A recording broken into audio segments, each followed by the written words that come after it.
ó ní bó la ṣe fẹ́ wọlé dákun dúró náà jẹ́ àṣekínní kan tọ́lọ̀ máa ń ṣírò ọjọ́ rẹ̀ àti tọ́fì ẹ̀mí ìlú lọ́wọ́ àtọ̀rọ̀ dáríjà lórí ọ̀rọ̀ àwọn ọmọ tó ń gbé kiri. wọ́n bí yín bẹ́ẹ̀.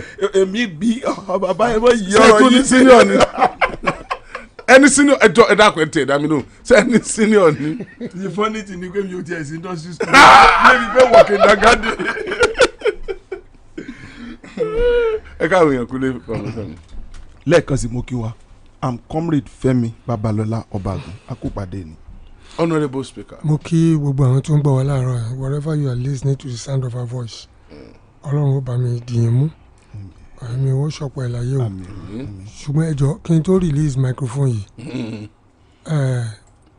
ọ̀rọ̀ àwọn mikra àti maruwa àti àwọn some private people tí wọ́n ń jáná ó tó àmójútó wọ́n pa èèyàn ní Alákíá tán lónìí díẹ̀ ló kù wọ́n bá rún ọ̀pọ̀lọpọ̀ tó jẹ́ pé àti private person tó dé táì àti onímàrúwà àti mikra wọ́n rí iná tó tan red wọ́n dẹ̀ ń lọ wọ́n àdé bìkítà.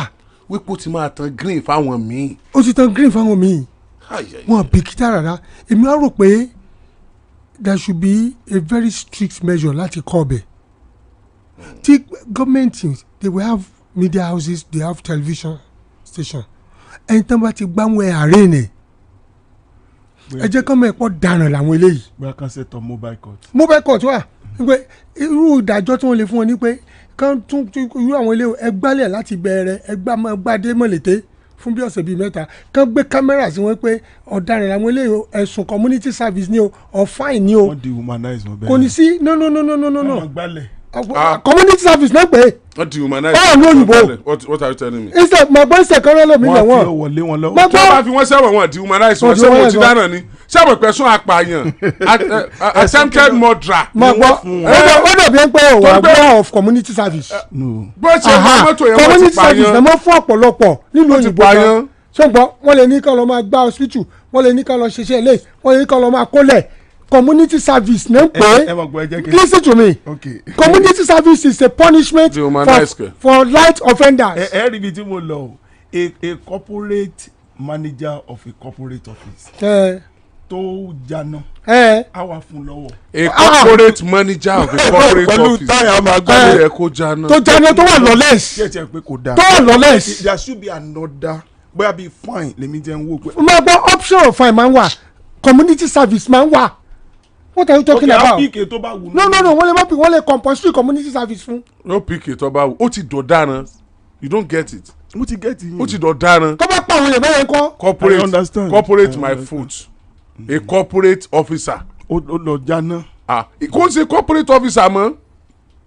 ó ti ọ yá sọ̀wọ̀ ní time yẹn ni ó fẹ́ bá àwọn corporate officer ló kọjẹ́ nìyẹn àwọn ló yẹ kí wọ́n jáná lẹ́gbẹ̀ẹ́ wọn kán máa wò pé wow sẹ́ni yóò dà pé orí ẹ̀ ò pé o kán máa wọ ẹni yẹn bí kán sì ti gbé lọ psychiatric hospital. ṣètì àwọn micram ti mi kìíní ẹ wọn àti ẹ kí àwọn bíkítà wọn kàn máa lọ gbọ́ ọ̀rọ̀ ni. ó dẹ̀ léwu báyìí torí táìmù ọdún la bọ́ sí. kì í ṣe táìmù ọdún nìkan Fẹ́mi every time ló léwu.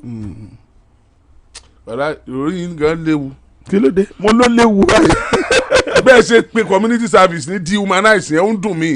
èmi wò pé bí I understand you pé penalty. it is a normal thing even in senate client nílùú òyìnbó wa ni kó lọ ṣe community service. ọ̀rẹ́ wa kan ní àsìkò tí mo wà ní ibi tí wọ́n fi wá pamọ́ sí ní ọdún tó lọ ìgbà tí mo dé mi gbọ́ nǹkan kan mi ṣe kò ju bí oṣù kan tí mo dé lọ mo kàn ń wo Facebook mo kàn rí RIP cameraman ni wọ́n ní bcs. mo rántí. ẹ rántí pé mo sọ bí. mo mọ ẹni tẹ́ ẹ sọ mo rántí. ó close níbi iṣẹ́ ó dẹ̀ ń lọ tí wọ́n ní kele. ọ̀kadà kan ló gba one way tó dẹ̀ gbá wọn jù sínú gọ́tà má ṣe ti gbìyànjú. wọ́n náà recover ti. títí tán fi jáde láyé so now kì í ṣe ẹni tó kú nìkan ló pa o. àtàwọn tó sọ̀rọ̀ àǹdí. ó pa àwọn pàyàwó ó pa ìyàwó ó pa ọmọ ó pa future wọn. ìjàmbá ńlá ni. ó dehumanize ìyàwó. bẹ́ẹ̀ni. ó dehumanize ọmọ. ọjọ́ ọ̀la wọn ó jẹ́ kó máa blink. bẹ́ẹ̀ni. gbogbo tí ó jù wọn sínú struggle bẹ́ẹ̀ yẹn. yes. irú ẹni tó bá ṣe bẹ́ẹ̀ ẹni bí ni. a ti wá ní Ọ̀yọ́ State Rule of Law Agency tíjọba gbé kalẹ̀ by iṣẹ́ name tí wọ́n dẹ̀ ń ṣe by what? mo ní by name no by name. èmi náà ń bọ̀ wá tí mo fi ní by name irú tẹ́ observe iṣẹ́ yìí tí wọ́n dẹ̀ ń ṣe pàtàkì lára rẹ̀ nìyẹn wọ́n dẹ̀ ń wórí rédíò wọ́n máa ń wá dáadáa tẹ́ bá ń gbọ́ ọkùnrin tí wọ́n ṣe yìí bẹ́ẹ̀ bá wa dín náà ní àníṣọ́ lọ́jà adájọ́ fẹ̀yìntì ó ní ọ̀gá ó ní wọ́n fi so lórí wọn justice tó yẹ pé ìyá yẹn very active tó dẹ̀ ṣe dáadáa àwọn tó tún wá kó tì wọ́n àwọn lawyers ó ní ṣé ẹ wò pé nǹkan kan wà tó yẹ kí wọ́n tún ṣe táwọn èèyàn wá fi mọ́ tẹ̀ lófin nìbàdàn bíi ilé ìtìrí mọ́tò tí ò ní ná tí ó fi mọ́tò tí ò lálẹ́ tí a máa lọ kò ní ná tí ó fi trafficate dáadáa yóò dẹ̀ tún máa sọ mọ́tò tó wà lẹ́yìn pé ọ̀pọ̀ ọ̀rọ̀ wọ̀ mí. no Ìbàdàn ló ní ọ̀rọ̀ mi o ọ̀rọ̀ mi a ti kú òǹbẹ̀ ní ọ̀rọ̀ mi ayé ìgbà kan nù ayé ìgbà kan nù number 1 number 2 ọ̀kadà lálẹ́ ó ń gba express kọjá ó dẹ̀ iná fóònù ló fi ríran náà bẹ̀ ọ̀daràn pọ̀ bí inú fi ríran lọ ẹ máa dúró àwọn èèyàn tí wọ́n ti padànù bẹ́yẹn mikra ibi tí ó ti lọ tọ́ọ̀nù nìyẹn bọ̀ láyé wọ́n wì ní ọmọ ìgbà lọ kò dẹ̀ tún ní kí ẹ̀ kódà bẹ́ẹ̀ bá ní kíní kan yóò tún máa bú yín ni wọ́n ti sọ ìbàjẹ́ wọ́n ti sọ di ayọ̀ so bí n ta ní rule of law fún náà nìyẹn diwé tí mọ́tò fi ń já iná iṣẹ́ wo wọ́n fẹ́ kí diwé tí kẹ̀kẹ́ ẹlẹ́sẹ̀ mẹ́ta ti fi ń já iná diwé tí ọ̀kadà fi ń já iná ní Ọ̀yọ́ state tó bá yẹ pé wọ́n gbé fáìnì lé lórí IGR tí wọ́n mọ̀ rí ń bẹ̀ owó yà pọ̀ gan ojú owó tí wọ́n rí gbà. fáìnì kan tún expose wọn nígbà tó bá ń káròyìn kan gbójú wọn pé àwọn 8 ni a mú ní ìrọ̀lẹ́ yìí tí ó já iná ní àdúgbò kìnnì kan orúkọ wọn ni ìwọ̀nyí wọ́n sì ti dájọ́ fún wọn wípé gbogbo ilẹ̀ tó ń wà ní Bódìjà mọ́ Agbowó àwọn ni wọ́n kó ni kí wọ́n máa bá àwọn onílẹ̀ kó ilẹ̀ láti aago 7 sí aago 4 lójoojúmọ́. wọ́n dárúkọ wọn. wọ́n dárúkọ bí wọ́n ń gbé. bẹ́ẹ̀ni. táwọn èèyàn fi dá wọn mọ̀ pé ẹni yìí ló hùwà bàjẹ́ báyìí kì í ṣe torí àwọn tí wọ́n mú yẹn. bọ̀ torí àwọn tó ń bọ̀ tán. torí ẹlòmíì tí ó bẹ̀rù irú nǹkan bẹ́ẹ̀ yẹn tí wọ́n fi ní ṣe mọ́. ẹ mọ nǹkan tó ṣẹlẹ̀ deterrent ló ń pè. agency tẹ sọ yìí sincerely speaking for the first time mo gbọ́ ẹ rí ibi tí mo ti ń bọ̀ mo gbọ́ inú mi dẹ̀ dùn pé tẹ́ẹ̀bí lè confam pé ó wà inú láàárọ̀ as I was coming ultima mo mọ̀ pé ó ń ṣe iṣẹ́ yẹn wọ́n ti ṣe gan lójú mi láàárọ̀ yìí. àwọn olè rí wọ́n ń tà báyìí wọ́n máa ń gbé yẹn lọ tọ́tùmá bá mú wọn ṣùgbọ́n ọ̀dọ̀ wọn ó gbé wọn lọ they are abstract bọ̀ iṣẹ́ wọn kò ń ṣe pọ́nmọ́ rìn títì. no that's good. kápẹ́ ní tó lè fi mọ̀ tó bá lọ nísìnyí kó jáná ní fàájì mi àwọn. lè jẹ́ mọ̀ pé ní jáná mi lè jáná ṣùgbọ́n ẹni tó gba one way láàárọ̀ ultima ti mú lójú mi gan ni wọ́n ti mú ẹnìkan náà ní ojú rin wọ́n mú lójú mi about 2 or 3 weeks ago mo rí pé àwọn ń ṣiṣẹ́ yẹn ultima try but àwọn agency tẹ̀sán inú mi dùn pé àwọn ni wọ́n fà wọ́n lé lọ́wọ́. so community service máa wà. good. gbogbo ẹnìkan combination ní Ìbàdàn tiẹ̀ dọ̀tí dúró àwọn yẹn tó bá mú wọn tó pé lẹ̀ wọ́n ń kó orí wọn ó pè é. I'm telling you the truth. About few years ago ọ̀rẹ́ mi ó wà lamẹ́ríkà sí pastor ọmọ ẹni tí mo ń sọ yìí mo wá jẹ kíní bisikíìtì à mọ́ gálà mo jẹ mo wá fẹ́ jù síta ó wá gbá ọwọ́ mi mo bó ṣe ń drive obìnrin ni ó wá gbá ọmọ ní ọ̀dọ̀tí jù sínú mọ́tò mi ṣé bá gbà tá a bá délé. kápá ara àwọn èèyàn ti ń ṣe bẹ́ẹ̀ ṣẹ́gẹ́ kíní ẹ̀ tí wàá mímí náà lásìn ẹni tí ń bá jẹ I drop it àwọn mikra ní basket o àwọn náà ní basket kò sẹ́ni tó ní ṣùgbọ́n ẹnìyẹn ó ti mọ̀ pé ní kì í ṣe pé ó fẹ́ dọ̀tí ilẹ̀ o kò kàn fẹ́ dọ̀tí títì èmi ti rẹ́ tó jẹ àgbà tó ju sùkù ẹnìyẹn ń gbọ́ mi sìn mo dẹ̀ ní kó lọ́kadà lè mi sọ pé kó mú sùkù ẹ̀bọ̀ mo wọ́ọ̀nù ẹ̀ mo wá fẹsẹ̀ gbá ó dà pé ládẹ́rì mi jẹ́ mo wá fẹsẹ̀ gbá sùkù yẹn sínú drainage ẹgẹ́ tí ẹ sìn bóyá tán bá tún lè make provision fún àwọn basket lójú ọ̀nà táwọn yẹn lè mọ ju nǹkan sí bóyá kò ní jẹ́ kí ìdọ̀tí tá à ń sọ kó tó pọ̀. jẹ́ sọ kí ni kan fún ẹ pa ọ̀rọ̀ wa ń bì if you go to Calabar wà lẹ́gbẹ̀ẹ́ títí onírin kéékèèké báyìí ó wà lẹ́gbẹ̀ẹ́ títí tí wọ́n so mọ́pò náà wọ́n so máwọn gi ṣọ́ngbọ́ but deterrent tí ò sí nìbàdàn àwọn wẹ́dà ní ọ̀yọ̀rọ̀ toró nírin ni ẹ lè gbó ní kẹsíta ìwáyà tán ṣe sí ìwò ròdù lásán tí ó jẹ́ pé wọ́n fi ń kọ́ àwọn tó ń jí bá gbà tó ń ṣe gbọ́ ẹ̀ tó jẹ́ kí títì ṣe wọ́n yọ gbó wáyà yẹn lọ tán pátápátá ni and nobody was apprehended if àwọn tó fi sí gáràjì gan wọn apprehend wọn pé ilẹ̀ wà ní in charge. lórí ọ̀rọ̀ ọ̀lẹ̀ nísìn ibi tí gáràjì bá wà tọ́jà bá wà tí wọ́n rí pé lè kún ọbẹ̀ bàbá lọ́jà ni ẹ lọ mú. nígbà bá mọ wọn esco wọn wọ́n ròdì ni ẹ ìwọ ròdì ni ẹ. kí ló tí wọ́n ṣe mú bá ṣé bàbá lọ́jà ni ó make a provision fún ibi tí wọ́n. ọ̀rọ̀ provision kan is in charge of that market. bẹ́ẹ̀ ni mo gbà. sọ́ngbọ́n gọ́ọ̀mẹ̀ntì ó make a provision already. gọ́ọ̀mẹ̀ntì ni kókó make a provision non compliance ni ẹ mú bàbá lọ́jà sí. máa gbọ́ no compliance náà ni ṣe pa aṣọ kínní kan bí which I think government is not listening. bóyá wọ́n dẹ̀ gbọ́ wọn mọ̀ fẹ́ ṣe ni. bóyá ṣiṣẹ́ ò tí ì kan. there is a way ìtẹ́lẹ̀ máa ṣe refuse collection tó dẹ̀ máa mú wọlé fún yín láti pẹ́ gbowó directly. there is a way to do it. there are so many things you can do tẹ́ pípa náà dẹ̀ máa mọ́. but you see you cannot give what you don't have. there is no way you can do that. If I cannot give what I don't have now if you tell me this is what I'm supposed to do if I follow. ego jẹ́ kẹ́lẹ́ mi follow. they think what are they saying. that is the point. idea tell me. wọ́n ní ọgbọ́n ọlọ́gbọ́n sì ni kì í jẹ́ padà wẹ́rẹ́. bẹ́ẹ̀ni. we been saying this for long. ẹ ṣeun. ṣé mo dákọ̀ mi. ẹ ti sọ. nígbà tẹ dákọ̀ yín tán lọ ní kẹ́ tó gbé máìkì lẹ̀. ẹ dákọ̀ yín. a máa nídìí pásítọ̀ gan-an láàárọ̀ yìí o. okay. a fẹ́ kẹ́kọ̀ọ́ gan-an láàárọ̀ yìí. ẹ̀yin tẹ́ ẹ bá mọ̀ nípa owó orí tax a nídìí yín láàárọ̀ yìí. tó bá yẹ pé ń gbọ́ wa a fẹ́ break àwọn nǹkan kan down. a fẹ́ yin ìjọba ààrẹ Bọ́lá Ahmed Tinubu.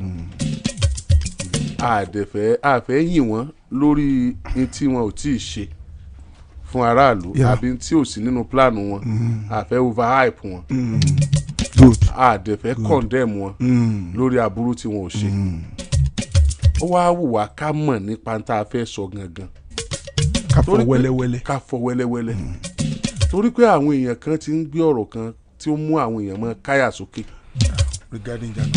regarding January pé by January 2026 lálàá olú àkùtùpọ̀ òwò wọ́n ní ìṣòwò tá a fi máa san owó orí pé tá a bá ra epo tó bá ti wọ 10 litres tó bá ti wọ 10,000 á san owó orí ká tó kú ọ̀nbẹ nílé epo. wọ́n sọ ọ́ débi pé báǹkì gan owó téèyàn bá ní ní báǹkì ni wọ́n sì máa já owó lórí wa náà ẹrù yẹn ń bẹ́ ń gbòòrò débi pé mo fẹ́ẹ̀ rí mọ́ sọ pé àbò wa ni sáà wà lọ kó ti báǹkì ilé báyìí ká gbà wọ́n ní ebi mi ò tún wọ̀ bẹ́ẹ̀.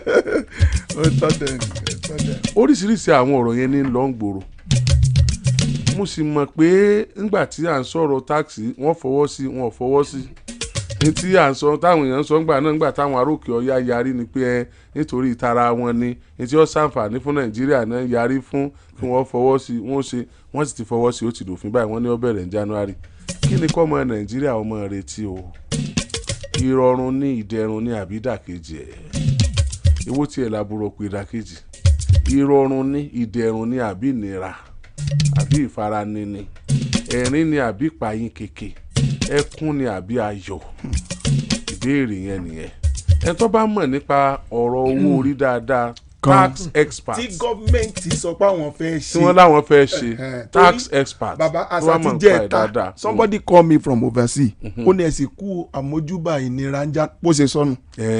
èmi dẹ̀ expect kan bá wa fọ wẹ́lẹ́ kí gọ́ọ̀mẹ̀ntì kó yẹ́rù mi gan kí n mọ bí ṣe ṣàlàyé. ààrẹ ń bá wa fọ kódà àwọn tax expert yẹn gan wọ́n láti tún English ni wọ́n ń sọ. kò tí ì yá wọn náà ẹ mọ̀ pé kò tí application náà ló kù báyìí inú òwe lọ́wà so báwo ló ṣe máa application yẹn ṣe máa rí lára aráàlú a ní ìfọwẹ́wẹ́ àwọn gan láti ṣẹ̀ṣẹ̀ study ẹ̀ wọ́n láti study ẹ̀ okay for somebody that study tó ṣe accounting in Nigeria tó fẹ́ specialize in taxation tó fẹ́ ṣe masters tó dẹ̀ fẹ́ practice in Nigeria kò yẹ kó lọ ṣe masters ẹ̀ ní US àbí UK torí pé tax practice wọn ó yàtọ̀ sí ti bí so òun láti study tax ti bí gangan tó wáyé pé bí ni ó ti operate for that reason ọ̀rọ̀ tax kì í sọ̀rọ̀ téèyàn ọkàn bẹ́lù kì í sọ̀rọ̀ téèyàn ọkàn bẹ́lù a nídìí ẹni tó ní kódà àwọn kan ní àwọn ìjọba kan gbójú fún àwọn tax kan ní December torí wọ́n mọ̀ pé a san ìyáláyà tax tó bá di January kí ni torí àwọn èèyàn ká lè múra lẹ̀ ní o kò sí tí ń bọ̀ lókè tí ilé ọgbà àìmọye agbára ọlọ́run ká gbogbo ẹ̀ mọ̀ káàkiri tí ẹ lè fọkàn sí pé ibi tá à ń lọ ni já gbọ́dọ̀ rẹ jáde. Akidibo 88.7 FM. See, everybody with him own wahala. Every day get him own kitty and kata. And person suppose dey ready to face am because na that time you fit go the next level. Na him make I no dey carry my breakfast play. No be joke o. My peak breakfast wey carry plenty nutrients and energy wey I need to take tranga every day and face any kind kitty. Every day na better day to take ginger with peak breakfast. You don take your own? Peak. Reach for your peak. Akidibo 88.7 FM.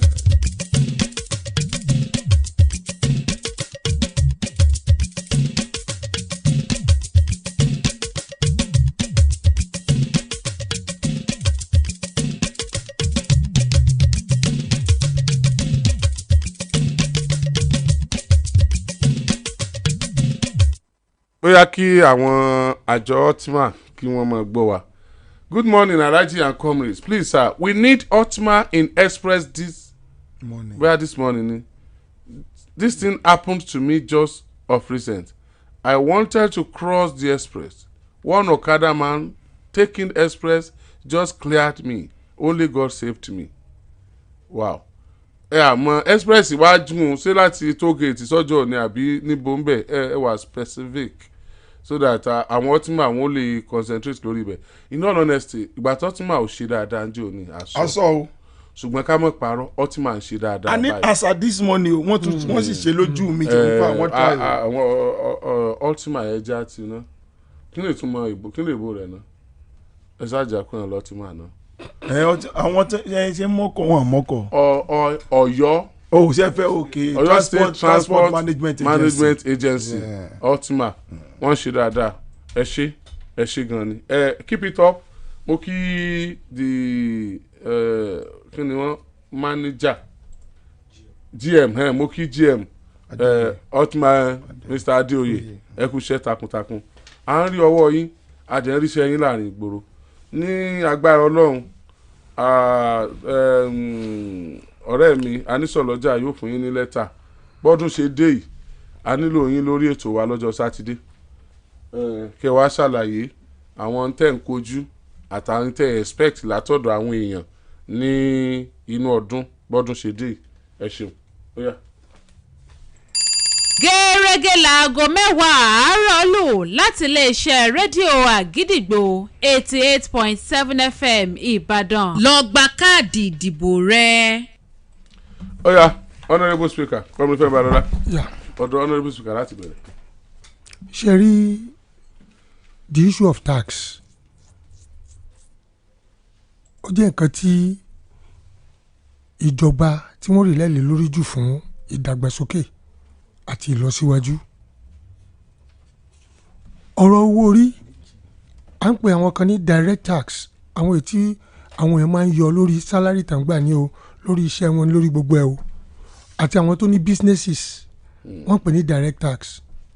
but gọ́ọ̀mẹ̀ntì rí i pé direct tax ó mú overlapping budget wọlé overlapping budget tó yẹ pé wọ́n lè fulfill budget wọn rí owó implement budget tó yẹ pé gbèsè ìyàwó òun ló wá pọ̀.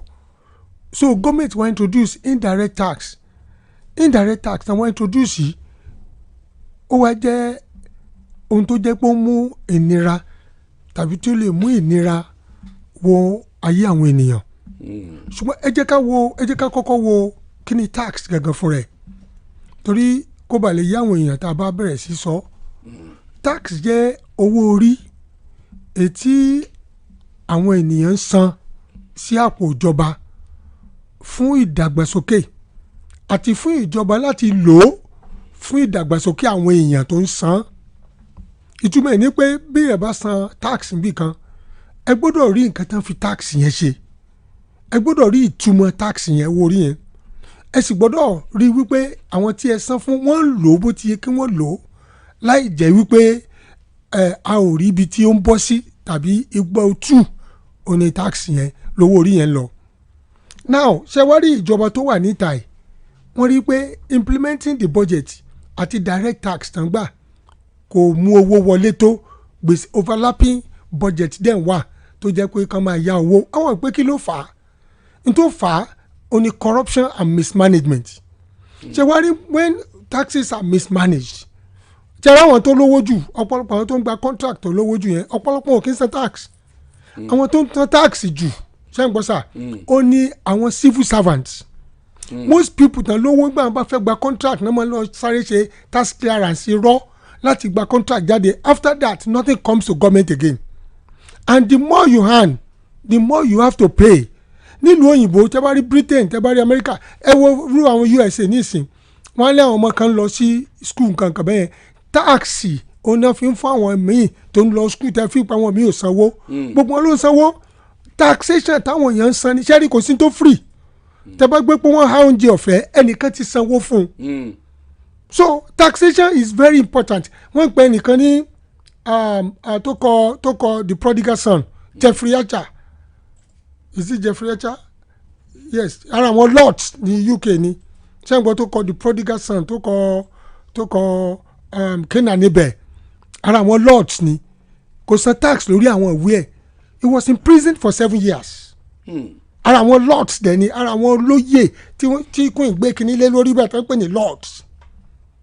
So in Britain evading tax is one of the most dangerous things téèyàn gbọ́dọ̀ ṣe because ọ̀nà fi manage ìlú fi lówó. The same thing in other senior climes but in Nigeria when we pay tax it is not utilized. Ẹ jẹ́ kọ́ bẹ́ẹ̀ àwọn lò bẹ́ẹ̀ ṣe tax títí yín ọ̀dà bẹ́ẹ̀ ṣe tax ẹ̀rí náà lò bẹ́ẹ̀ ṣe tax so indirect tax wọn ni government wa introduce láti impoverish àwọn èèyàn. Kí ni jẹ́ indirect tax? Indirect tax ni àwọn ìyá tó wà lọ́jà yẹn tí local government gbowó lọ́wọ́ wọn tẹ́lẹ̀ ní nǹkan fowó ṣe. Indirect tax ó ní owó orí títì afẹ́ṣe acne pàmì. Owó tó ń gbà gáràjì lẹ́nu ọjà tó pé owó gáràjì tí wọ́n ti fún lówó ọkọ̀ orí ìta ní indirect tax lọ ó máa impoverish aráàlú sí ni. Indirect tax ní pé kán ní wọ́n fi levy kan mú ẹ o levy báyìí o gbọ́dọ̀ sẹ́ báyìí they are indirect taxes. Tí wọ́n bá ní nǹkan impoverish èèyàn ó gba sọ̀rọ̀. Ó gba sọ̀rọ̀ lára èèyàn ni. Ó gba sọ̀rọ̀ lára. Ó sọ èèyàn dolo ṣíṣí. So ọ̀pọ̀lọpọ̀ indirect taxes ló wà nílùú yìí. For example now indirect tax kan wà tẹ́ pé àwọn àdé bank wọ́n kàn yọ owó yẹn ní àwọ̀. Nobody cares about báwo lẹ ti yọ owó yìí. Wọ́n ní COT ni àwọn owó kan tẹ́ pé kàn yọ bàràbàrà báyìí tẹ́ pé kò follow rules. These are taxes that comes on the people indirectly tẹ́ pé àwọn èèyàn kàkú tó lè sanwó dolo ṣíṣí. Now indirect tax ó wà lára nǹkan tí ìjọba wa introduce nísìn tó jẹ́ pé wọ́n fàtẹ́gùn sí wọn bì kan wọ́n dẹ̀ ń jẹ wọ́n bí emerin níbòmíì. For example náà wọ́n sọ pé gbogbo àwọn road taxes táwọn èèyàn ń san lójú ọ̀nà yẹn wọ́n á cancel ẹ̀. Wọ́n wá sọ pé àwọn tó bá gbà below 800,000. bí owó wo làwọn bí owó acne kankan tankan mú yàn kí n tán generalize. It will now be consolidated into one single thing kò sí kí wọ́n máa gbà mọ́ wọ́n cancel ẹ̀. Náà wọ́n ní àwọn tó bá ń gbowó below 800,000 lọ́dún wọn ní san tax mọ́ ẹjọ́ ta ló ń gba 800,000 lọ́dún which means tó bá ń gba 800,000 lọ́dún èló ló ń gbà lóṣù yẹn ẹ break it down. So if you are handing 800,000 divided by 12 èèyàn mélòó ló ń gbà àwọn tó ń gbà they are impoverished wíwù kan ó lè pe kò wọ́n 800,000 ìjọba sọ yìí kò wọ́n minimum wage táwa ni wọ́n ṣàánú. So anybody tó bá ti ń gba minimum. No, minimum wage wà taxable but 30,000 láti 30,000 wọ́n lè tax. Màá gbọ́ ohun tí wọ́n sọ rèé if you are earning less than 30,000 less than 30,000 20,000 oko wa taxable 800,000 náà sọ per annum. Okay annum torí tá a bá break it down ṣẹ́gbọ́ táwọn wọ́n ṣe wá lóore nígbà ní ẹ̀tọ́ bá ti gba 800,000 kò ní san tax ẹ̀rù pọ́n ṣe wá lóore wọ́n ṣe Nàìjíríà lóore because even minimum wage ti wà taxable. Minimum wage is now taxable. Minimum wage tí o tó àwọn èèyàn tẹ́lẹ̀ is now taxable because tẹ́bá times 70,000 by 12 èló ni 840 nìyẹn So definitely if you are earning 70,000 minimum wage it's taxable. ẹjọ oore wo níjọba wa ṣe. gbogbo àwọn tó ní POS now they have been said to go and register. Now they will be paying certain amount of money wọn lọ register ẹ̀dẹ̀ máa ń pè CAC director gan 20 ẹ̀ náà wà lè báyìí. So they will be paying tax. They will have to go and register. These are young people who have no job. Tán lọ yáwó gba POS tí wọ́n ń ṣe níbi tó ń kálukú tí ń ṣe for survival. Now if you look at the Arab Spring, what brought about Arab Spring? A young Tunisian, a graduate tó ń ta ẹ̀fọ́ ṣẹ́gbọ́n tí wọ́n mú pé kó máa san tax tí kò rí sẹ́ o òun ló da petrol sórí ara ẹ̀ tó súnra ẹ̀. In front of the parliament into the Arab Springs rẹ nìyẹn. So when ordinary people and when they begin to suffer unnecessarily and they have choked to the point where survival even become a problem to them, then you know there's a problem. Now kí ni problem ta ní country wa yìí tá a fi lówó lọ́wọ́. Margaret Thatcher in 1990 thereabout ó sọ kí ni kan. Only Nigeria is too rich to be poor. 83. Before John Major to take over. Only kí Palace School dan say why. Only Nigeria is too rich to be poor. Too rich to be poor ni pé we have all the resources, we have the crude, we have everything. Ẹni tó mẹ́ta America gba bóòtù kan wọ́n pè ní super tanker. Ipe wọ́n fi ṣe bunkering. Till now we have not heard about anything. So Nigeria is losing every day to the bourgeoisie, to the aristocrats, to the elitists, to the capitalists tí wọ́n rule wa. They are growing fat and eating fat. The people in the government are growing fat and eating fat. Projects are projects that are not useful for the people. And when you don't prioritize the projects, then can feel project the projects that they wanted to lè fowó sí wọn lápò only government ń ṣe. And when government are doing those projects that are not useful for the people, you are impoverishing the people. Torí àwọn èèyàn náà lẹ́ gbélé lórí. Owó tó yẹ kó sùn kó mú ayé wọn dẹrùn ẹ gbélé lórí. Now let's come to the commodities and then come to agriculture. In the agricultural sector, tó yẹ kí government mójútó tó yẹ pé a lot of exports mama wa through the agriculture. Our agriculture is not even sustainable. Kò bọ́ wa, kò tó wa. And yet on some of these goods taxes indirect taxes wa ẹ lọ sí Bódìjà ní ìsìn tẹ́bá ti kó ṣùdé ilé àgbowó dàda ilé àgbowó ilé indirect taxes where does it go? Government no gbowó tiẹ̀ tẹ́bá ẹ lọ Bódìjà ó ní tíkẹ́ẹ̀tì government no gbà. So this indirect taxes is impoverishing the people and that is what this government is doing now. Indirect taxes ló pọ̀ jù nǹkan ṣe ní sinafẹ́ fi rówó. Not even direct taxes. pé ẹrù ni wọ́n gbèrú wa nìyẹn o. When they pretend they now sold a dummy to us. Ipe ẹni tó bá ti gba less than 800,000 wọ́n ní tax ẹ̀. Ẹjọ́ ta ló ń gba 800,000 minimum wage get to 800,000. But sir àti ẹ̀gbọ́n kí wọ́n tax wà báyìí orí kí ni wọ́n wá gbélé kí ni a expect pé wọ́n mọ̀ yọ tí ó fi jẹ́ pé àwa gan ó ti fẹ̀mí sí pé iye báyìí ó kú òun owó mi o gẹ́gẹ́ bí owó orí o. Ǹjẹ́ a ní calculation of what percentage of what percentage. Calculations ten sorry ó vary from one sector to another because ó vary gan until government comes ẹmọ tí government ṣe tí ò dáa what this government is doing tí ò dáa ni pé kò sí sensitization. Kò sí náà ni. ó wà o. There's no enough sensitization when you don't have enough you don't have. Anyway, because when you don't have enough sensitization, when people did not comprehend what you are doing, it is not sensitization. It is information. Information lásán ni. Information ni kò sí sensitization. torí ṣàlàyé rẹ̀. So when government is now. Iṣẹ́ kí ni mamsa ń ṣe? Mamsa ti lọ. Iṣẹ́ kí ni NOAA ń sọ? Ní ó ń ṣe National Orientation Agency. Even the so-called revenue mobilization revenue tax. You are not coming out to tell us what people should expect and what they are going to pay. Let me land. Wọ́n ní ọ̀nà mẹ́rin ni wọ́n pín ọ̀rọ̀ tax wá sí Nàìjíríà. Ẹ máa gbọ́ o. The Nigerian Tax Administration. Number 2, the Nigerian Tax Administration Act. number 3 go ntí mo fẹ́. èbó lásán ni gbogbo ẹ̀. gbogbo tí ì sọ o. èbó lásán ni gbogbo ẹ̀. o lè níjọba fẹ́ jà láàrin no ta lè pé nìyẹn. tẹ́ ẹ bá ti ní pọ́lísì tẹ́ ẹ fẹ́ ṣe tí pọ́lísì yẹn ò dẹ̀ yí ẹni tí ń rìn lójú títí o lè lẹ́fẹ̀ẹ́ jà bẹ́ẹ̀ jà kò sí kòńsólè má jà pé ló lè. kéwàá ni wọ́n fẹ́ ṣe. let me tell you what the government is doing. Government fẹ́ woodwink wa. ṣé n gbọ́. mo like ibi ẹgbẹ́ mi. woodwinking ni. they are deceiving us already. no it's not. wọ́n ti woodwink wa. and then ẹ mọ̀ tó ṣẹlẹ̀ sá. if you know what this government use láti survive, indiscriminate taxation kills businesses and kill people.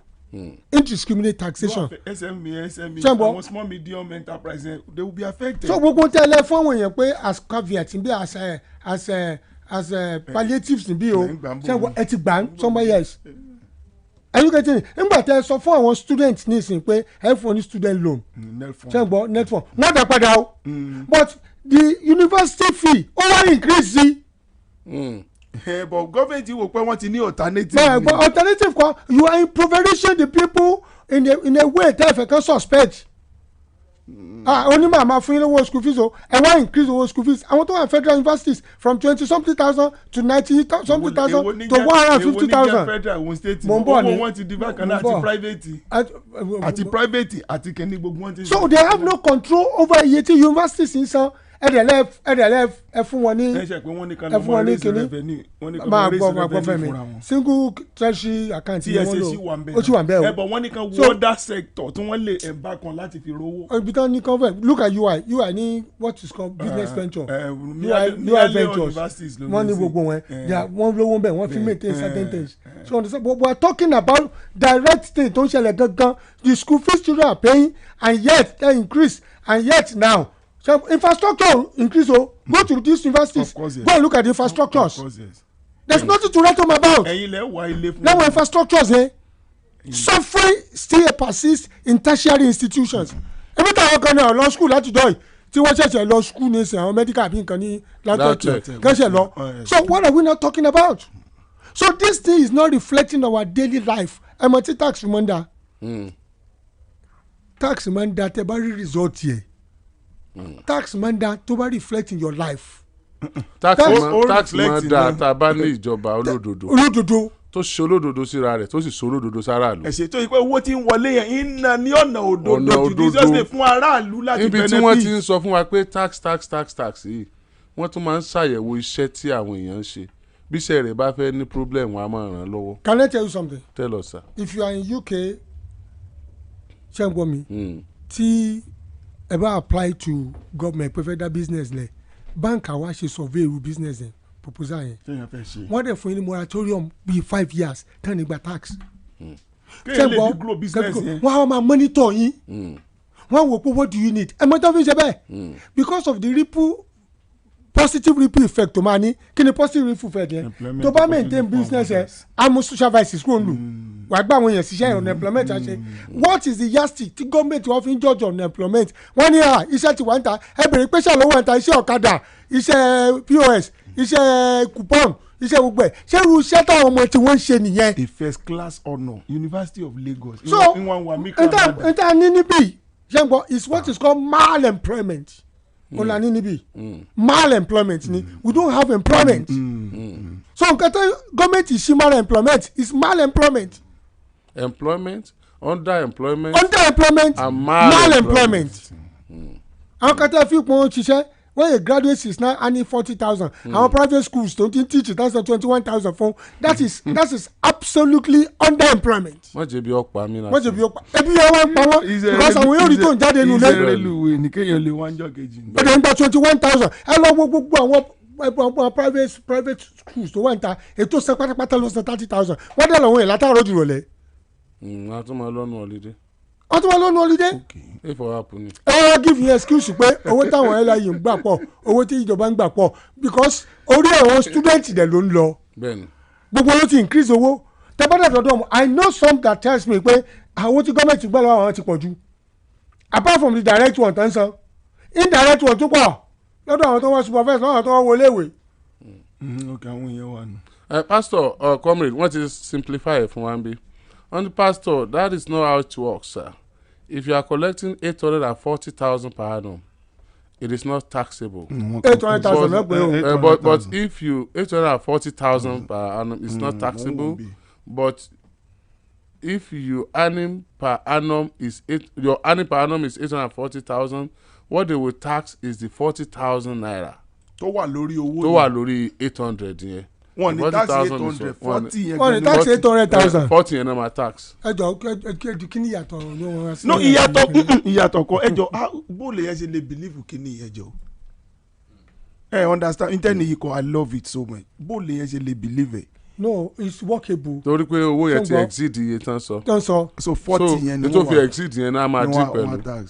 so if you are any. àfi kó yé wa dáadáa. ẹ máa gbọ́. torí pé bí wọ́n bá padà ṣe lórí gbogbo ẹ̀ náà. ṣé lára revenue ló sọ̀rọ̀ yìí ni ẹ tí gẹ̀ẹ́tì mi ṣé IFRS ló ṣe ọ̀nà sí fífà ẹ̀ báyìí. ẹ mọ̀ pé ní tax returns ní standard climb ṣé ń gbọ́ tẹ bá wà ní lásán tí bùkátà yẹn bá increase tẹ lọ́mọ sí tàbí tí anything ṣe wọ́n máa fún yín ní form gọ́ọ̀mẹ̀ntì máa return tax fún yín láì jẹ́ pé solicit fún láì jẹ́ pé lé wọn kiri gọ́ọ̀mẹ̀ntì àdá owó padà olóko ní tax refund. refund yẹn ni mo wà nbẹ ó wà dáadáa tax refund wa. nílùú òyìnbó nìyẹn ṣe. níbí yìí tí kọ́ndíṣẹ́ bá ti ń gá ìsì báyìí problem ayé ẹ̀ nìyẹn òbí mọ mẹ́ta sí problem ayé ẹ̀ nìyẹn so báwo làwọn èèyàn ti ní máa wà impoverished every day. So what we are saying is the moment you are earning less than 800,000 below is not taxable. Pastor. But anything after 800,000 is taxable. Pastor, ṣé ẹ mọ nǹkan tá a mọ sàn bí tó ṣe pé ìjọba ò tí ì tẹ̀lé bóyá láti local ni o state ni o tàbí federal. So which means n tí mo sọ ní ọjọ́ which means even minimum wage yín tẹ̀ ń gbà tax ti wà lórí ẹ̀ because it's more than 800,000. Ṣẹ̀rí Oyèdélé tó wà ní ìjájì tax ní Nàìjíríà ó yé mi ó sì yẹ kó lọ káàkiri kó fọ wẹ́lẹ́wẹ́lẹ́ fáwọn èèyàn kí àwọn èèyàn mọ̀ fi ìbínú ṣe ìjàmbá. ẹ máa gbọ́ taxation tíjọba ń ṣe indirect tax náà pọ̀ ju direct taxes lọ. indirect taxes. ẹ máa tó sẹ́ẹ̀rí taxation tá à ń sọ yẹn ní tèmi ò fi láìkẹ́ ni pé ẹ jẹ́ àwò pé ọ̀nà tí ìjọba fi yàn wá jẹ ńlá ló fi lè yí aráàlú o pé àwọn ọ̀nà tuntun tíjọba tún lálẹ́ tí wọ́n mọ̀ fi yan aráàlú jẹ ni ó kan wọ́n bá gbé lọ lẹ́bẹ̀. no wọ́n wájẹ. Please sir, don't put fear on people. Minimum wage is not taxable. Personal tax will be collected when you get 800,000, no tax. But if you get like 1 million naira, you'll be taxed. They will tax you 15% of that money in a year. Okay. 15% of 1 million. No, say yẹn bá gba 1 million naira ní per annum àbí. 15%. ni wọ́n wà yọ nbẹ. So 50% of 1 million. Èló ni 50%. 150,000. That's 150,000. ó sì ó kéré. ó yẹ kéré. bàbá ẹ̀ mọ̀ ṣe ti wọ́n ní wọ́n yàn wá jẹ́ nsìn kí wọ́n sọ wọ́n ní rọ́ o wọ́n yàn wá jẹ́ ó kéré ìyẹn tẹ̀ sọ̀ ń kéré ṣé wọ́n wá yàn jẹ́ nsìn àbí wọ́n yàn jẹ́ àní wọ́n dorí ìwà kó do ni ǹjẹ́ mi ń dá láti sọ pé káràlú mọ̀ kí wọ́n dorí ìwà kó do lórí ọ̀rọ̀ táàsì yìí. Okay. kájọ agree bẹ́ẹ̀ yẹn. Truly we need an expert to come on this set on this particular program to give us more explanation on this tax of a thing. Torí pé èèyàn kan sọ fún wa pé yíyọ owó ní báǹkì gan ó depend lórí. iye tí a bá ní. No narration tá a bá fi fowó yẹn síbẹ̀. òní ó sọ. òní ó sọ.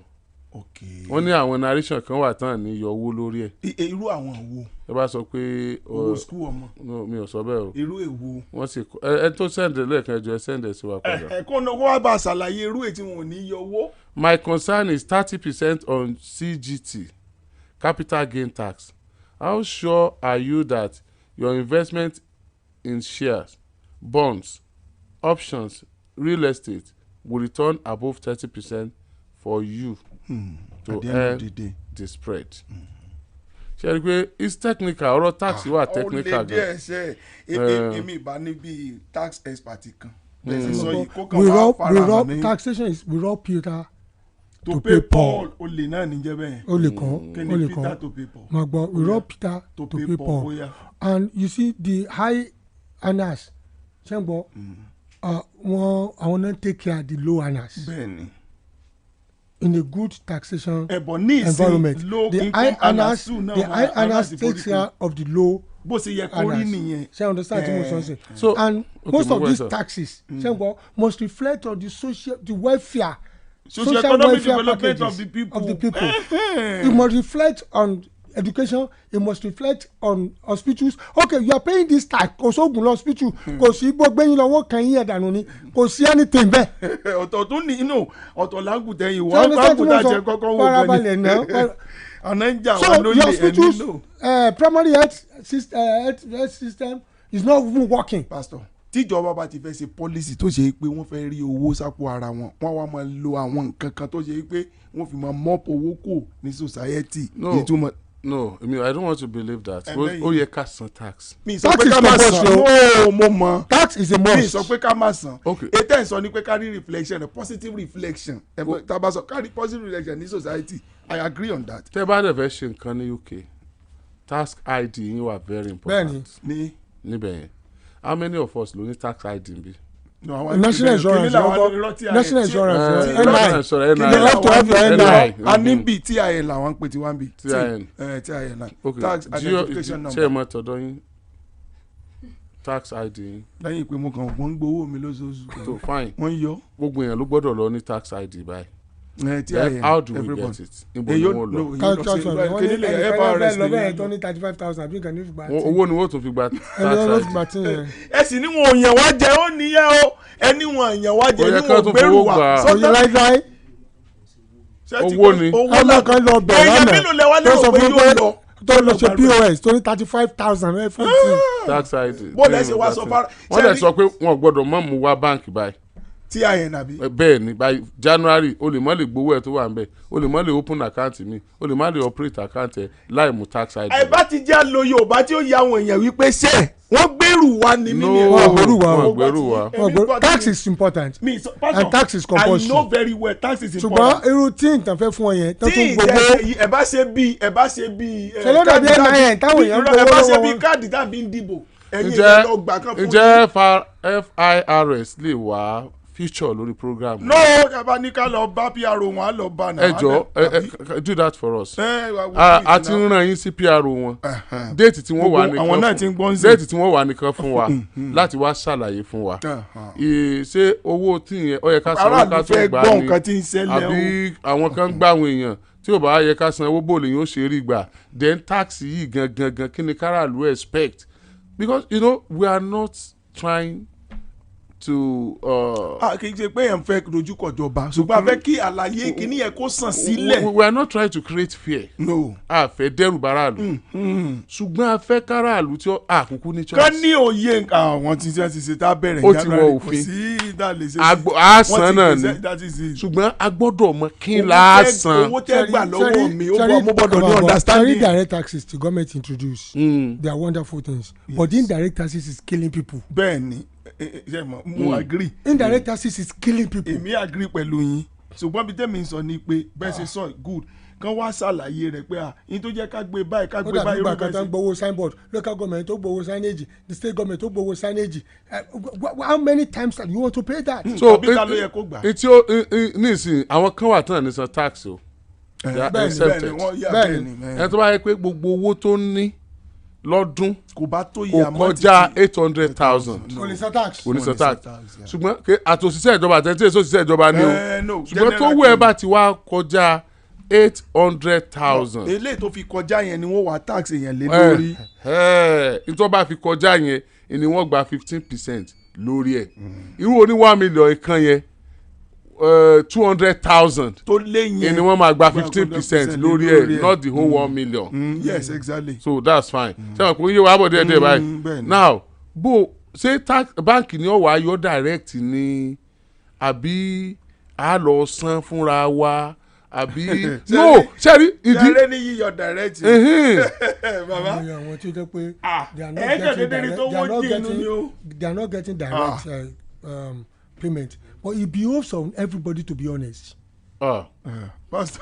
If you son that's the problem. Honesty, transparency, fairness. Àwọn tó bá problem náà nìyẹn. o lè gbà ní sẹ́mu if government is not utilizing it well and people are not honest with paying their taxes then something is wrong. No, what you think about utilize as a so and donation. it should be open for people láti gba counsel láti lè approach tax offices láti lè fún wọn ní pé báyìí tí máa ṣe iye báyìí lè ń pa lóṣù irú àwọn tó ń gba owó indirect rẹ pé àwọn bíríkà jẹ́ pé ojoojúmọ́ náà ń gba owó wọn ọ̀gẹ́tì mi 5,000 bíríkà tó ń gbà láàárọ̀ 150,000 yẹn ní oṣù ọ̀gẹ́tì mi but the point the government is not doing ṣé ń gbọ́ o ní pé àwọn ní 15% wọ́n mọ̀ yọ what about the condition the welfare condition of the people n táwọn òyìnbó máa ń put into consideration nìyẹn mọ́tò mélòó ló ní irú mọ́tò wo ló ń lò ọmọ mélòó ló bí ṣé o rent ilé ni dó wọ́n ti yọ kúrò nù gbogbo àwọn yẹn wọ́n yọ rent wọ́n yọ kíní kan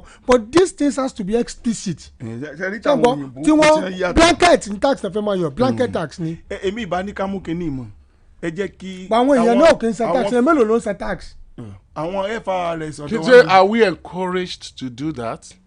I think one is you must come to equity must come with clean hand. Àwa méjèèjì la jẹ̀bi o the people are not paying tax. no awakọ ìjọba ló jẹ̀bi thank you èyí tí wọ́n ń gbà tá a dájú rẹ̀ báyìí tí wọ́n ń pín láàrin ara wọn tí wọ́n tún fi ń oppress wa wọ́n jẹ́jì english yẹn wọ́n fi oppress wa ni o wọ́n tún fi ń oppress wa ṣé níbi tí wọ́n ti ń san tax dáadáa ṣé bó ṣe ń oppress aráàlú nìyẹn. ní bàbí. sáràlú ò ní ṣe sáràlú ò ní béèrè kí n fi tax àwọn ṣe. aláwọ̀ náà ní ṣe torí pé ń san tax ọ̀pọ̀lọpọ̀ wò san tax nàìjíríà. do we pastor we are paying tax. ẹyin ká ti explain indirect tax.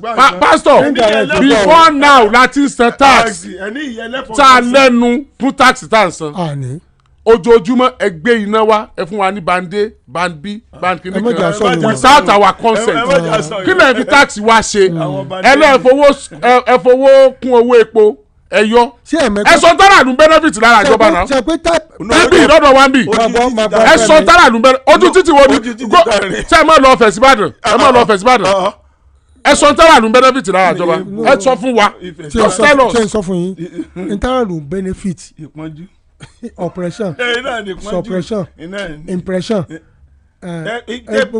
english yẹn ni mi ò lẹ ẹ máa ìpọ́njú. let me tell you something ṣe rí amúkùn ọrùn ẹ wọ́ olókè lẹ́ ń wò ẹ wò sàlẹ̀ ṣe rí tax culture kò sínú kínní wa that's why government is misbehaving paying tax àwọn civil servants nìkan àtàwọn certain business owners. àtẹni tó bá fẹ́ contest election. wọ́n sọ o àrùkù sanka ní jọ àrùkù sanka ní jọ.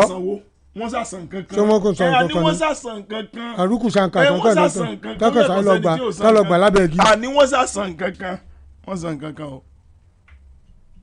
tí wọn bá sọ wọn ní ojú iṣẹ́ alẹ́ báyìí tẹ̀ ẹ́ káwọn. inú ọ̀rọ̀ tax náà ni. ìjẹ́sẹ̀ tí. bàndé ni ó ń dun àwọn o. ìjẹ́ tí a máa.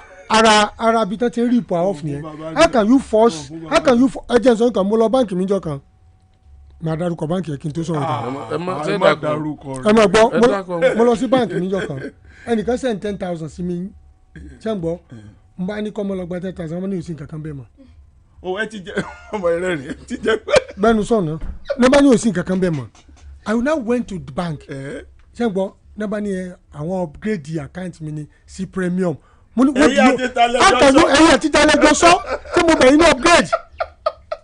wọ́n gbẹ́rù rù wọ́n rí bẹ́ẹ̀ ṣe sanra ni o wọ́n máa ń wó yẹn nu fọ́tò wọ́n rí pé ẹyẹ ọkùn ṣé àgbẹ̀rù bẹ̀yẹn oyè yóò da báńkì ọ̀run ni kéèyàn tó kó lọ kéèyàn wọ́ mọ́níjà mọ́ra pé alfa mo ní àgọ́ ni because ẹ tó send 10,000 yẹn ṣó ń gbọ́ ó send ẹ pé mo ní kó send owó ọmọ wa lọ gbà pé lẹ́fọ̀ bí ọmọ o kó mú lọ sí school o ṣé o ní sá. wọ́n ti wá gbé baba sí premium. wọ́n yọ wọ́n làwọn gbé sí premium. bọ́ oríire ni premium tó gbé yín sí ẹ mọ tó ṣẹlẹ̀ wọ́n mọ. you consult me before you do anything behind me ẹ wá mọ̀ yọ owó 10,000 lẹ́kẹ̀ẹ́ náà. ẹni lówó lọ́wọ́ náà ni tó bá ṣe bí ẹnìkan tí ó ṣe pé kò lówó lọ́wọ́ ni yóò gun kínní sí mẹ́gbà tá a rò gbà yóò gun kínní ẹ̀ bàbá tí ó bọ̀ra sí owó tí ó dá wàhálà alẹ́ tí ó pọ̀ mọ́ ni fúnra yín lẹ̀ mọ́ sáré tẹ kọ̀ǹpútà tẹ́ gbé fún premium ṣùgbọ́n alẹ́ sanra ẹ gẹrun ẹ look nice. ṣé bọ́nà ti fẹ́ gun kínní. níbo wọ́n gun báńkì nígbà tẹ olówó dé yẹn ok ẹ̀yin ò rí fídíò yẹn tí woman yẹ yí aṣọ rẹ̀ tó bọ́ sí báǹkì tó. sẹ́lú mi ní wàá pásítọ̀ ní wàá. ẹ náà mo sọ wọ́n níkùn wọ́n gẹrun wọ́n lù fún àgbọn náà irú yín gan yẹn máa lọ nítorí prep kí lẹ́yìn gan wọ́n bí 10,000. 10,000 kéèyàn kan sẹ́ni sí mi jẹ́jẹ́. ẹni tó sẹ́ndì kínní yẹn sí wa lẹ́ẹ̀kan bí wọ́n ṣe narrations tẹ sẹ́ndì lẹ́ẹ̀kan àmọ́dí tó tún fi ń disappear o ẹ bá wa sẹ́ndì ẹ̀ padà. bóyá wọn gẹ́tì tó gẹ́tì fact ni pé àníkíní yìí ò tí ì lójútùú ó jẹ́ ká náà sáré gbé kó lórí wọ́. when the kind of thing is free we can generate it ourselves. àwọn tó lọ síbẹ̀ 35 náà ní kó mú wa o. ẹ fún wa ní link tá a fi generate ẹ fún wa ní link tá a fi generate. no wọ́n ti ẹ̀ ní ká tiẹ̀ lóhùn ó ní 2 months tó ń ti ń ṣe oníkó níyẹn ò tí work tí ìyẹn ò tí ráyè work so gbogbo nǹkan tí wọ́n wá sálàyé. àwọn kò wọlé yìí. kò tẹ̀ má lọ encourage irú nǹkan bẹ́ẹ̀. ó ti encourage already báyìí. kò encourage.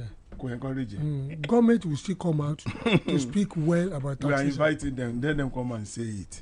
No, ẹ̀yin lè máa lọ. You know mo sọ, I will go. I expect yín kẹ́ lọ sọ́dọ̀ wọn. Ẹ ṣé.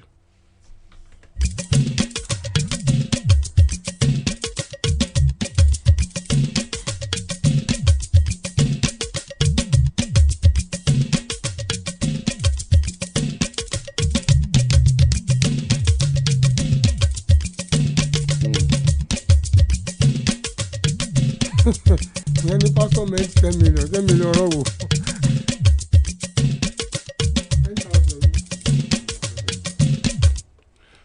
How to pay less tax in 2026 wọ́n ti gbé wá padà. Okay. Wọ́n ní tax is not about money. Tax is not about money. Okay. Tax is not about money entering your account. Tax is about what that money actually meant for. What that money actually is.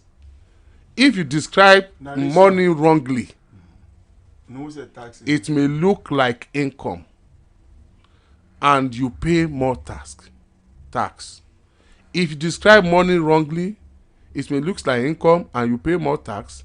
If you describe it correctly, you only pay tax when required and nothing extra.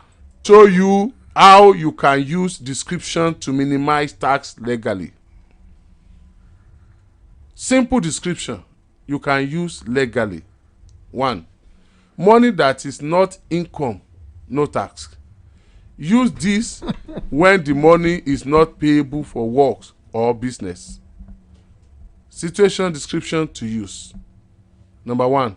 When family members send you money, they should write gift or family support. So you have to tell ẹ náà ti sọ fún ẹ tí ó fún yín lówó etí ọkọ ni o narration ẹ ni o. Number 2. When friends pay you back your money, he or she should write refund or reimbursement. Number 3. When you move your own money to another account, which is personal account to you, write personal transfer or savings. When someone lends you money, he or she should write loan receipt. If you put your own money into business, write capital contribution. ẹ jẹ́ kí n sọ kíní kan let me tell you something lọ google ma gbogbo jáde fún ẹ. These do not attract us when they are true. Let's keep informed ahead of 2026 taxation reform system. Now, you know where my problem is? My problem is we have a society that is highly impoverished.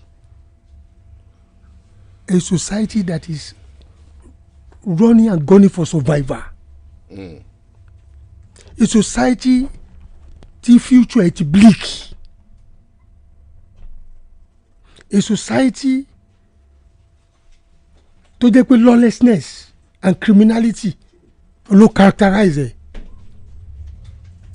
A society tí ìpọ́njú pọ̀. It's not going to be how to keep on getting more tax from them, but rather than making life easy for them. What Sonny is saying, low income earners are going to get better. But in a similar climb, say income support wà fáwọn tí ò rí nǹkan kan rárá. Is there income support? Gbogbo tó ń sọ látàárọ̀ lórí taxi kò sí income support fẹ́ni kankan kò sí welfare packages fún wọn. Ju pé àní máa san taxi fún yín lọ. How do you want to improve their lives? Credit facilities dà fún wọn. Income support and it's not enough to cater for your family. Maybe family of 4, family of 3. Government, you have to ask for income support. Government have for income support. Ṣé income support wà ń bí? So I can sọ pé ní wọn ní your tax. Ṣé n tó ń gbà tí o tó táyé ẹ̀ ti fẹ́ ta kí ni iṣẹ́ gọ́ọ̀mẹ̀ntì láti rí pa yẹ better? They are not talking about that. Bí wọ́n ṣe gbowó lọ́wọ́ wa ni wọ́n ń sọ. They are not talking about making life better ju pé kó remain the same bó ti wà lọ. So understand pé ayé rẹ̀ ò tó tẹ́lẹ̀ àní gba tax lọ́wọ́ ẹ̀ àní yọ lẹ́nu ṣùgbọ́n ayé ẹ̀ tí ó tó yẹ mọ́ ọba lọ bẹ́ẹ̀. I want to believe they have plan for us. I'm not saying they don't have plan. What are the plans? No, it's I want to believe assumption ni. Wọ́n á sọ fún wa. Honourable Speaker, kí ló fa Dangote àti NMDPRA kí ló fa àwọn papọ̀? Nǹkan burúkú ni táwọn yẹn. Dangote ti petition ICPC lórí ọ̀rọ̀ yìí. Sherry, if you look at the trend ní oil industry, the moment Dangote came on board kó tó di pé ó ń dispense rárá ní wàhálà ti bẹ̀rẹ̀. Tán ti ní sọ́fọ̀ pọ̀ nbẹ̀ sọ́fọ̀ pọ̀. Ìgbà tó yá price war bẹ̀rẹ̀ tán pé iye báyìí ló ń gbé jáde iye báyìí ni ó yẹ kó gbé jáde. Tó náà fi tó àwọn àṣírí kan. Tó náà fi tó àwọn àṣírí kan pé ẹ náà ìgbà tí wọ́n ló sọ fún ẹ pé importation máa kill local production. Àwọn the other side náà sọ fún ẹ pé importation yẹn gangan ló stable prices. Government wọ́n ṣe kinní kan wọ́n leave window open wípé kí market kó determine currency wa. So you understand? When market is now determining our currency, that's all. And more importations are happening again. Definitely, the naira will be at the mercy of dollar. Economy will not grow. Only our taxation can return wọlé because there's no growth in the economy because importation in the oil industry which we depend more is increasing every day. Àwọn tó dẹ̀ import MDRA kìnnìkan import gbogbo wọn they are now telling you it is inevitable because the constitution and the electoral act allows them to issue licenses even though on merit import licenses. Now Dangote ní òun dẹ̀ sọ fún yín pé òun ní enough to cater for local production. That's what he's saying. Now àwọn yẹn sọ pé look monopoly là ń lọ yìí o. If Dangote is left alone láti jẹ́ pọ̀ ló ń deliver it is monopoly. Dangote came out fuming. But look, it is not the issue of monopoly. Oh, any refinery mi lọ́wọ́ láti come on board. Are you getting it? Now this latest one blackmail posting each other. Sẹ́ni Farouk náà ṣì máa sọ tiẹ̀ pa Dangote. Torí pé olówó ní charge olóhẹ̀dì NRF kìíní tán pé olóhẹ̀dẹ̀ ṣe understand? On the low issue licenses importation dẹ̀ ṣì ń lọ. But Dangote is not happy with the importations that is going on. Ọ̀nà ọ̀sán sọ pé look I don't need enough láti cater for local ní láti import mọ́. The next thing he was going to do ẹni ẹ̀dẹ̀ insist pé look importation yẹn olo stabilize industry yẹn because Dangote ò ní enough. They keep on saying it's not enough local production is not enough. So what Dangote now resolve to onípe láti expose máa yẹn ẹ lọ yẹ díẹ̀ wò. 7 million plus ló sọ fún wo school ló sọ fún wo school àwọn ọmọ ẹ̀ labroad ń bọ̀ ló ti rí owó ẹni pé ó ti run dirty. 7 million kini. $7 million. Wow. ó ti sọ ló fi ń sanwó school àwọn ọmọ ẹ̀ no ó ti sọ ẹ má gbọ́. Now it is going. How I funded my children's education in Switzerland. That is it. ọ̀nà mi wà tó ló fi owó. Dangote confirm readiness to provide evidence. Now Dangote ní òun ti ní gbogbo evidence ẹ lọ́wọ́ ẹni pé is now going away from corporate fight. Is now going into personal vendetta. Ipe wa máa bá tiẹ̀ jẹ́ ni ìwọ náà bí n tó bá máa gbà ló máa gbà. So that is what is happening now. Then Farouk ó dẹ̀ come out pé look bàbá òun ní trust fund for education òun ti ń ṣiṣẹ́ 30 years tó ti ń save owó bọ̀ àwọn ọmọ mẹ́rin nínú márùn-ún ló ń lo scholarship tó pé 40% owó ló ń fi ń kún.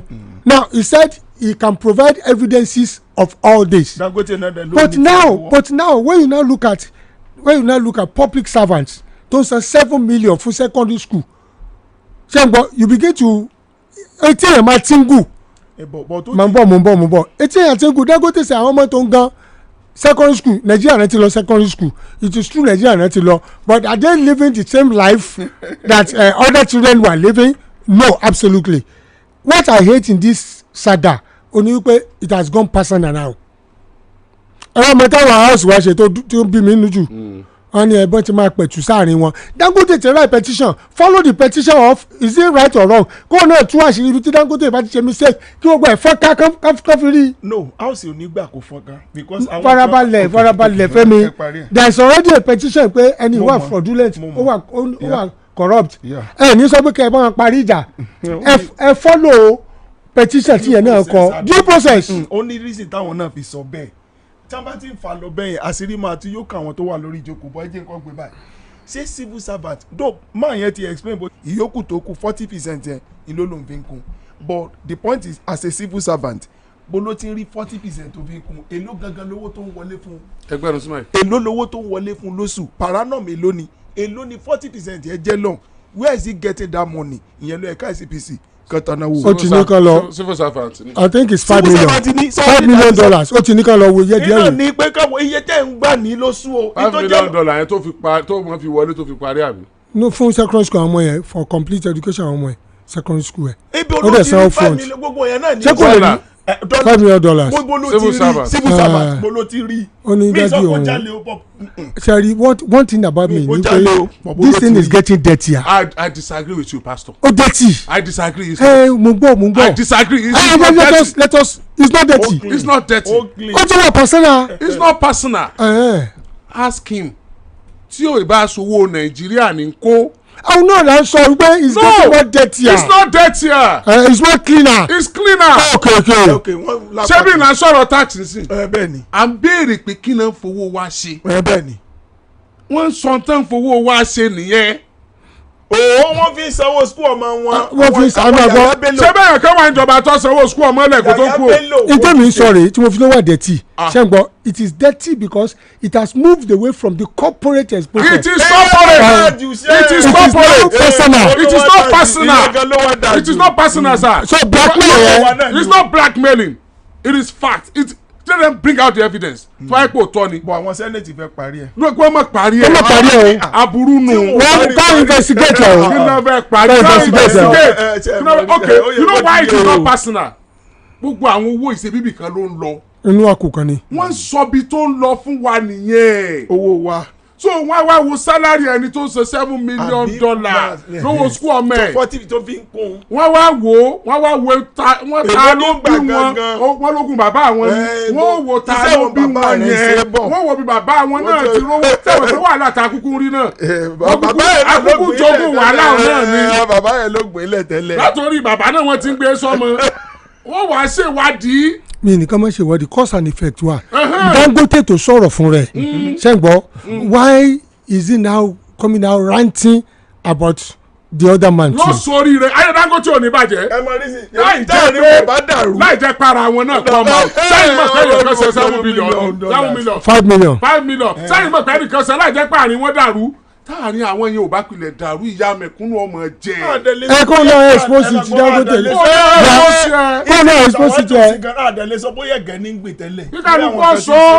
bóyá bí owó ẹ̀gẹ́. tó rán ọmọ ẹ lọ secondary school for $5 million. I mean no it shows a lot of things it's like medical tourism. torí pé bóyá ọmọ náà kúkú ti ń ṣiṣẹ́ báwọn bóyá kú ti ń gba sálárì nínú owó. ó lè ti wọ́n gba sálárì bẹ́ẹ̀. owó epo wa tẹ́ mọ̀. tó lè wà ní skul tó lè ti ń gba sálárì. ó bá ṣe rí láì jẹ́ kó dẹ́tì bẹ́ẹ̀ yẹn a ní kú òbí tá a wà. aráàlú ò ní gbọ́. kí wọ́n fẹ́ kan go dẹ́tì.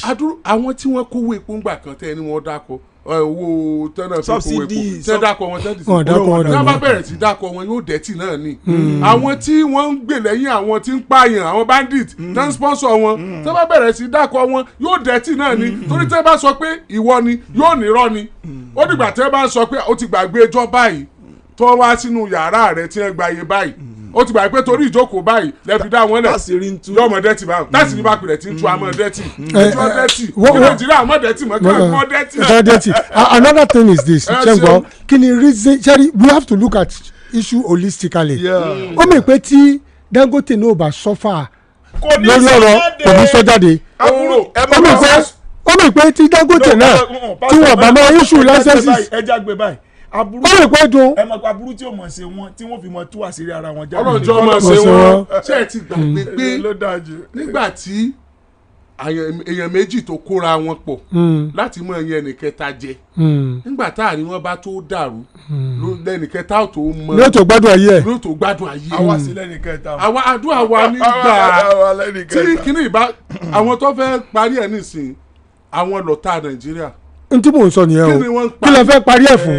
ṣé wọ́n ń jà ní. mo lérò pé ó ti lójú tí wọ́n ó ti kí ni wọ́n ń parí sẹ́fẹ̀ wa náà fẹ́ parí ẹ̀ ẹ̀ dà. ẹ máa gbọ́ Sherry they should investigate what this man is talking about wọ́n láwọn fẹ́ settle rift yẹn. Alhaji don't say $5 million say $7.5 billion wọ́n ti calculate it. ẹ̀dàkùn ṣe ń gbin ẹ̀gẹ́ ni. ẹ̀gẹ́ wọn tó bá ní ọ̀sán yín dẹ̀gẹ́ tẹ́gbẹ́ bá wọn tó gbà sáà ní sọ yín dẹ̀gẹ́ ó yà máa bí ẹ lórí $7.5 billion ẹ wà mọ problem ta ní pẹ̀lú Nàìjíríà 7.5 billion. àwa ń kígbe pé ẹni àmọ̀ ṣe táàsì ó wá ń dun àwọn èèyàn ẹ mọ problem ta ní ẹ fún wa lọ́sẹ̀ mẹ́ta ó pẹ́ jù ànígbọ̀n kankan mọ́.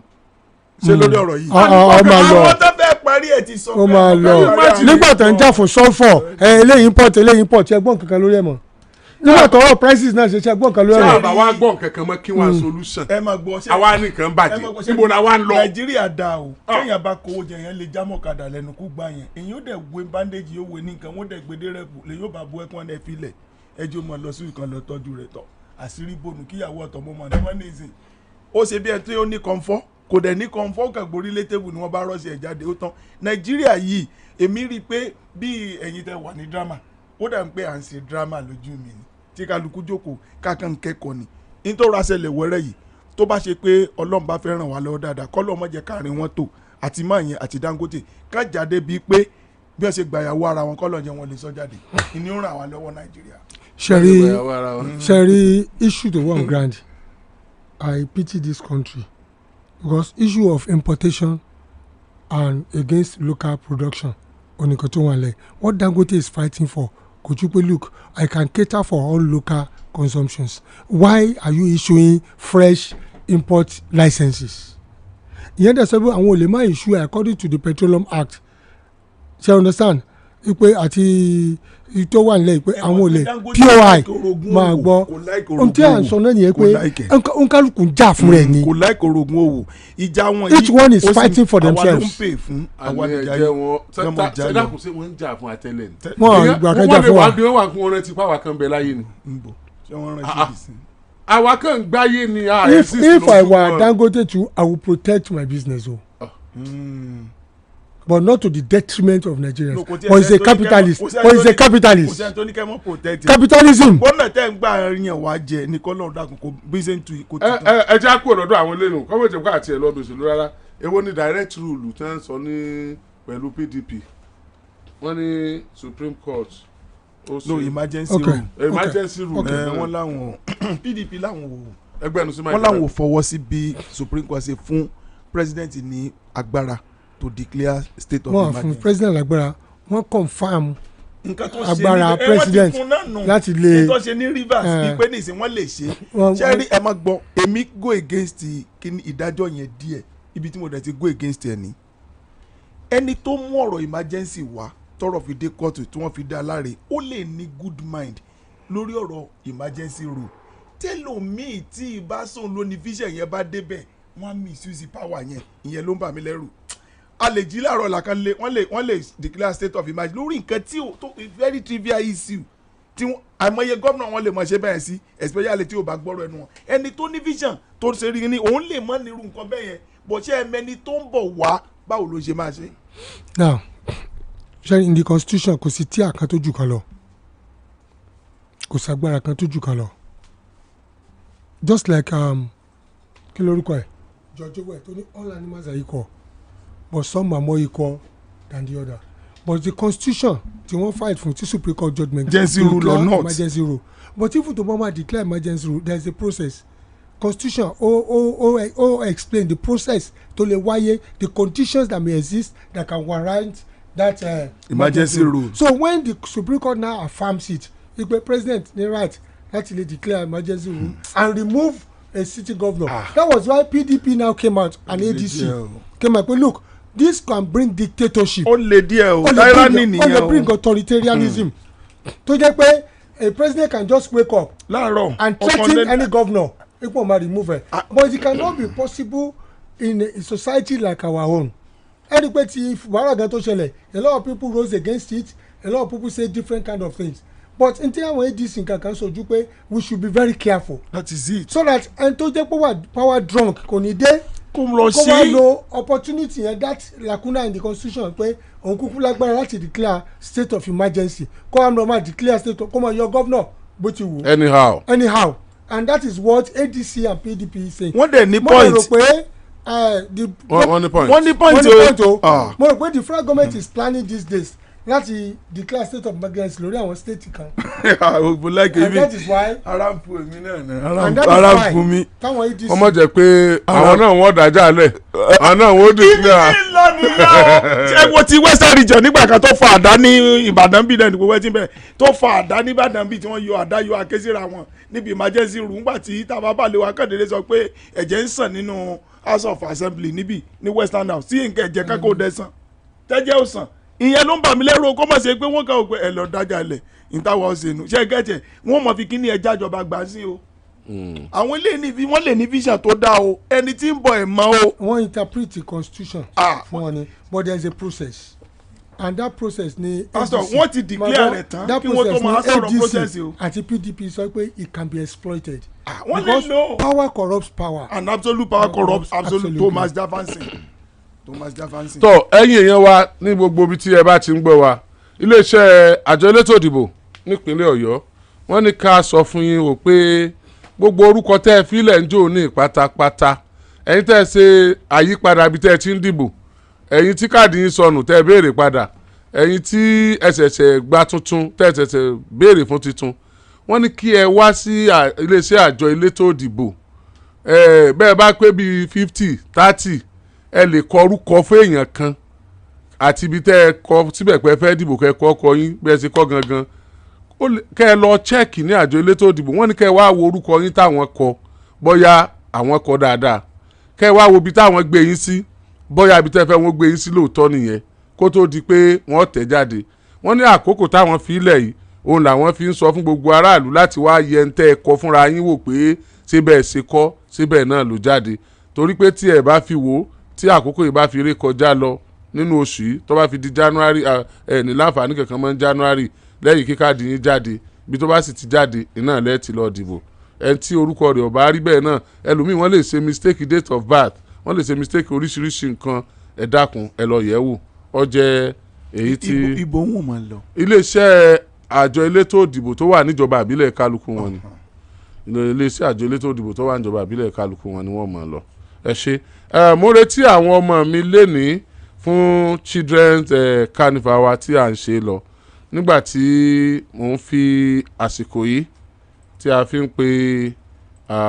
àwọn èèyàn wa ọ̀la a fẹ́ ṣe àdúrà pàtàkì fún àwọn òbí àwọn tí wọ́n tá a pàdánù àwọn ọmọ wọn lẹ́sìn ní Islamic High School torí ọ̀la ní òpin ọdún kan a fẹ́ ṣe àdúrà pàtàkì fún àwọn ọmọ yẹn àti àwọn òbí wọn a sì jọ máa wà ń bí lọ́la ni àti àwọn ètò kan tá a ní fún wọn a fẹ́ aṣojú àwọn ẹbí yẹn tó bá lè wá sí Àgídìgbò lọ́la bí tá a ti fẹ́ ṣe ìrántí àwọn ọmọ náà ní lóòkì bí ó ṣe yẹ ká ṣe ànírírò ẹ̀ mọ́ o wọn ní fẹ́ kún wá kí wa lọ́ọ̀dẹ̀ kálukú wa mọ́ o ẹ ṣe kọ́mi Fẹ́mi Babalọ́lá ẹ já lọ.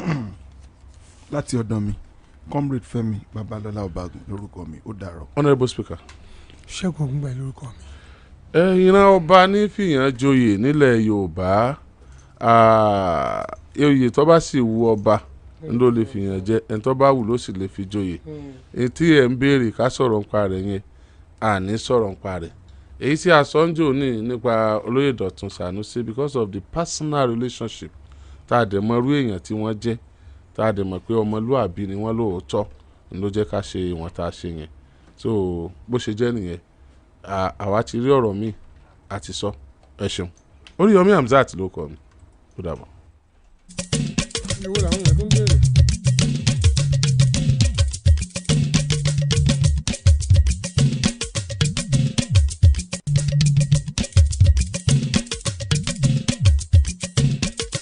Akidigbo 88.7 FM.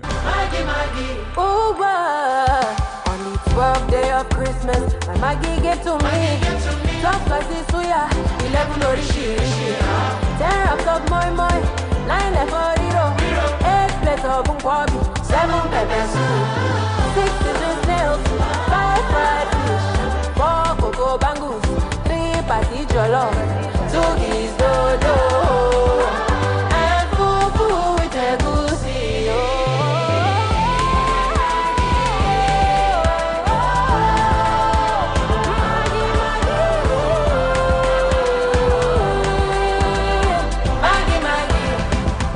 delicious holiday season with Maggie. Yeah, Maggie, so good together. Me and Maggie, so good together.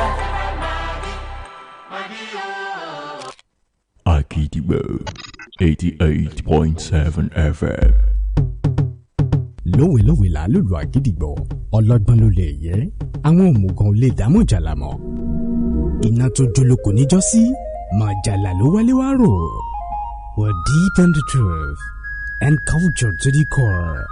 Agidigbo 88.7 FM, the people's voice. Baba. Akidigbo 88.7 FM.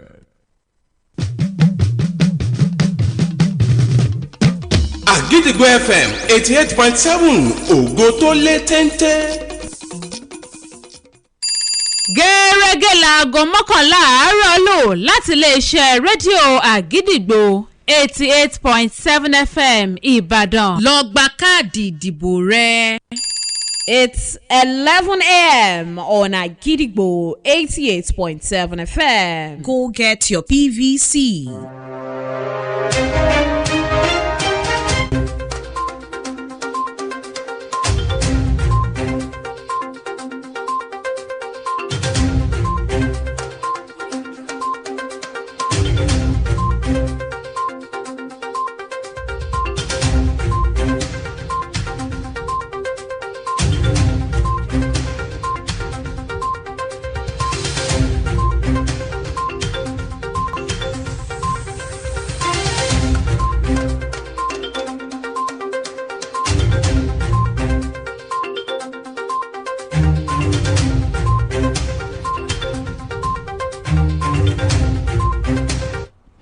Good morning. This is the news at 11 on the most listened to radio station, Agidigbo 88.7 FM, Ibadan. I am Olamide Badmus.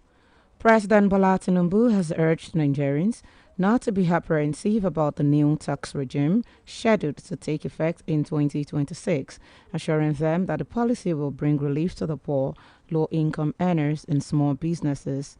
The president gave the assurance at the